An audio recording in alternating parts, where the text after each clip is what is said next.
महात्मा ज्योतिबा फुले, महात्मा ज्योतिबा फुले अमर रहे।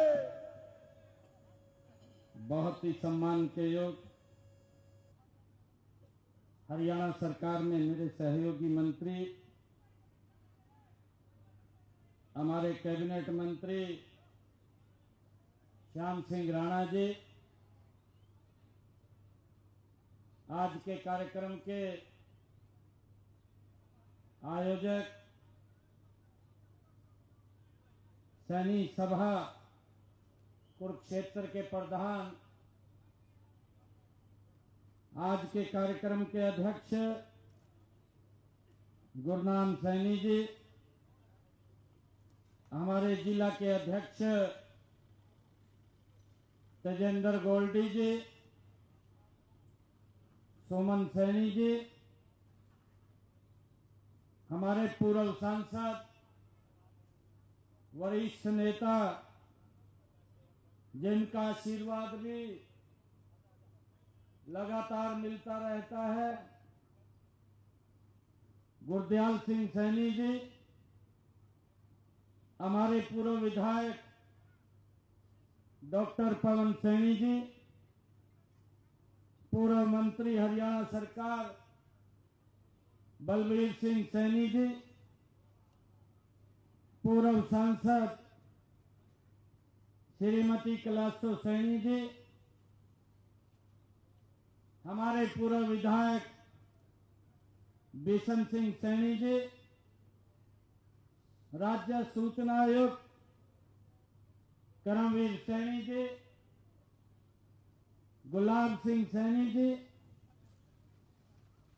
भारतीय जनता पार्टी के प्रवक्ता जवाहर सैनी जी, चौधरी रणवीर सिंह यूनिवर्सिटी के हमारे vice chancellor professor Rampal Saini ji, हमारी पानीपत की मेयर कोमल सैनी जी, और हमारी नारनौल से नगर परिषद की चेयरपर्सन कमलेश सैनी जी, हमारे पार्टी के वरिष्ठ नेता नायब सिंह पटाक माजरा जी, हमारे उद्योगपति लगातार जो सहयोग करते रहते हैं समाज को भी, प्रदीप सैनी जी पेहवा, हमारे चेयरमैन मार्केट कमेटी भवन जसविंदर सैनी जी, जिन्होंने पेवा से चुनाव लड़ा, हमारे जय भगवान शर्मा जी,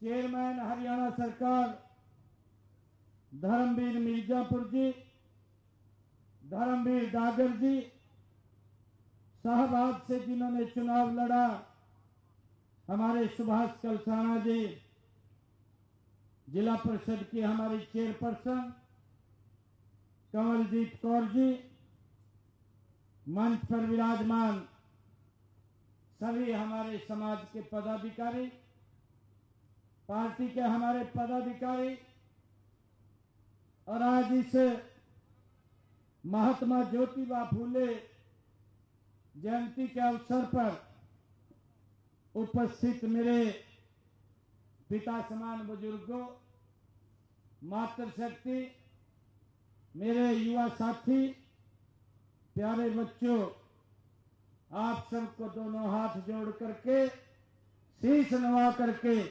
मैं प्रणाम करता हूं, आप सबको राम राम करता हूं।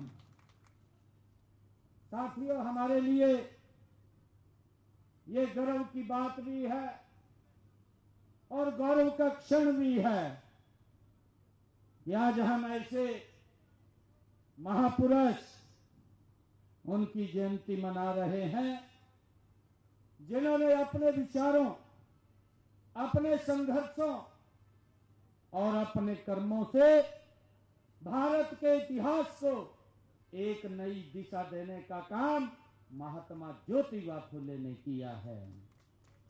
साथियों, इस पावन अवसर पर मैं महात्मा ज्योतिबा फुले जी को भी श्रद्धा पूर्वक मैं नमन करता हूं, उनको प्रणाम करता हूं।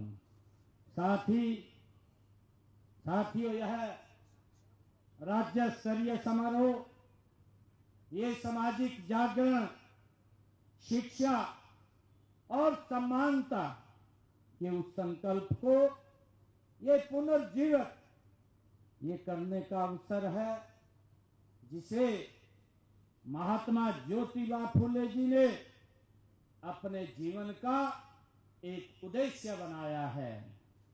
साथियों, ऐसे महापुरुषों, संतों और महात्माओं के संदेश को नई पीढ़ियों तक पहुंचाने के लिए उनकी जयंतियां हरियाणा सरकार राज्य स्तर के ऊपर मनाने का काम कर रही है। साथियों, इसके लिए हमने संत महापुरुष विचार प्रसार एवं सम्मान योजना चलाई हुई है। आज का यह समारोह साथियों उसी कड़ी का हिस्सा है। मुझे विशेष खुशी है कि आज ही Mahatma Jyotiba Phule group of institution की आधारशिला आज यहाँ पर हमारे ये पदाधिकारियों ने रखी है। साथियों, शिक्षा के माध्यम से समाज को सशक्त बनाने का जो सपना महात्मा ज्योतिबा फुले जी ने देखा था, यह संस्थान उसी सपने को साकार करने की दिशा में एक महत्वपूर्ण कदम ये साबित होगा। साथियों, मुझे विश्वास है कि यहाँ से निकलने वाला हर विद्यार्थी समाज का जिम्मेवार नागरिक बनकर के राष्ट्र निर्माण के योगदान में अपना महत्वपूर्ण योगदान देने का काम करेगा। साथियों, यहाँ से निकला हुआ विद्यार्थी आदरणीय प्रधानमंत्री जी के उस सपने को, आदरणीय मोदी जी के उस संकल्प को जो उन्होंने लिया है, विकसित भारत 2047, उसको पूरा करने का काम करेगा। साथियों, मैं इस संस्थान के आधारशिला जो रखी गई है, इसके लिए आप सबको भी बहुत बहुत बधाई और शुभकामनाएं देता हूं। साथियों, विशेष रूप से मैं सैनिक शिक्षा समिति की सराहना के वो पात्र हैं जिन्होंने इस सरस्वती मंदिर की स्थापना का बीड़ा उठाया है। साथियों, मुझे यह जानकर खुशी भी हो रही है कि सैनिक शिक्षा समिति समाज के उत्थान के लिए निरंतर ये काम करती रहती है। जरूरतमंद बच्चों की शिक्षा, पर्यावरण संरक्षण के लिए पौधारोपण, दहेज प्रथा और मृत्यु भोज जैसी कुरीतियों के खिलाफ जन जागरण चलाकर महात्मा ज्योतिबा फुले जी के विचारों को धरातल पर उतारने का काम ये समिति निरंतर कर रही है। साथियों, महात्मा ज्योतिबा फुले जी का जीवन उस दौर में एक क्रांति की तरह था जब हमारा देश अंग्रेजी हुकूमत की गुलामी की जंजीरों में साथियों जकड़ा हुआ था। उस समय हमारा समाज कुरीतियों, रूढ़ियों और अंधविश्वासों से साथियों ग्रसित था।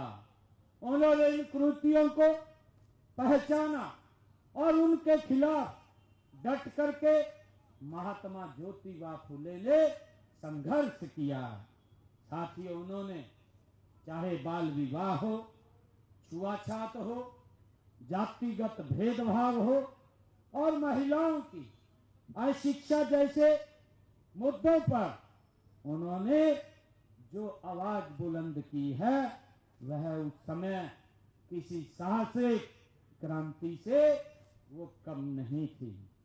साथियों, महात्मा जी अपने कर्मों से यह सिद्ध किया कि समाज में बदलाव केवल विचारों से नहीं आता है, निरंतर प्रयासों से बदलाव आता है।